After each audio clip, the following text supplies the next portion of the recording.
kabajamoo keessummoota keenyaa fi kabajamootonni sponsoroonni keenya baga guyyaa raasii biizinasii keessa kan jirtan siyaasa keessa kan jirtan hundumtuu asitti baga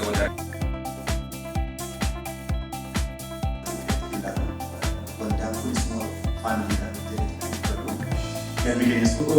Kuniga Kadesha Kumargit, social media picture and Twitter. Because health is not a single component. As we talk of health, we talk about political will.